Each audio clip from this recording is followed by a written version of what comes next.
With the latest episode of Harley Quinn, we saw the return of the Joker proper. Technically, he's been back a while, but this was the real Joker.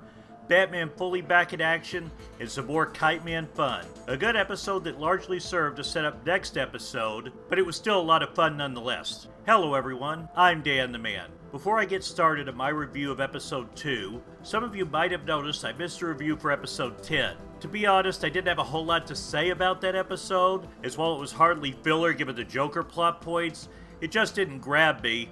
But while I feel they could have done more with it, seeing Harley interact with the normal Joker persona was still a lot of fun, and Riddler as Psycho's sidekick was a good twist I didn't see coming. So with my brief thoughts on last episode out of the way, on to my thoughts on episode 11 as we near the season finale. First off, the opening scene with Frank the Plant and his stoner buddy recapping the episode was great.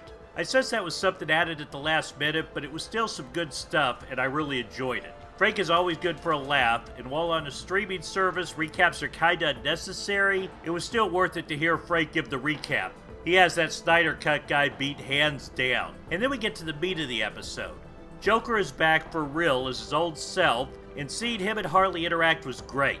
Alan Tudyk and Kaley Cuoco have great chemistry as their characters, and while we only got a glimpse of it, you could totally believe they got it on as a pair of criminals back in their, maybe not happier days, but back in different days. The fight scene in the Parademon's Nest was some great action that this show is known for, and seeing Harley and the Joker fight side by side was a lot of fun. The big revelation was the Joker coming to the realization that he was in love with the woman he met during his normal life and wanting to stick it out with her. I didn't see that coming and have a feeling we may not see much of that relationship this season, as the season's almost over and clearly not going to focus on that. But here's hoping if we get a third season, and I really hope we get a third season, #renew Harley Quinn. We see some more of that. The idea of Joker being a suburban dad, but still, you know, the evil psycho Joker, sounds like a goldmine for comedy. Hell, I'd watch that spinoff. We also got a fun interaction between Psycho and Darkseid. Darkseid was hilarious with his indifference to Psycho, and I loved the callback to Psycho's first episode back in season 1.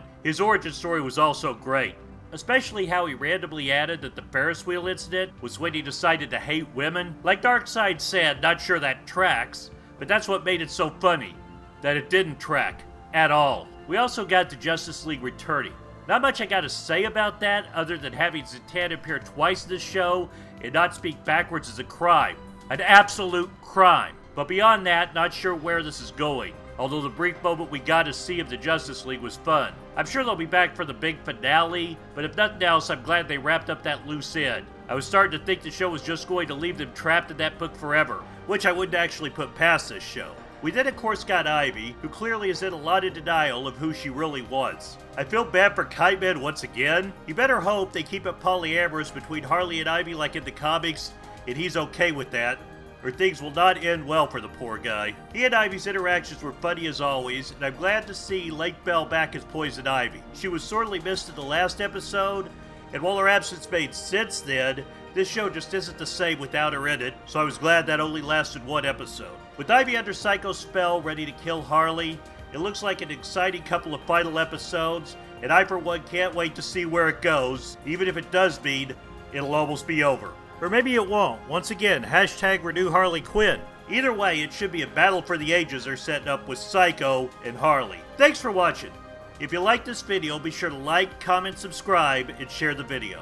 I'm DanTheMan, and I'll see you next time.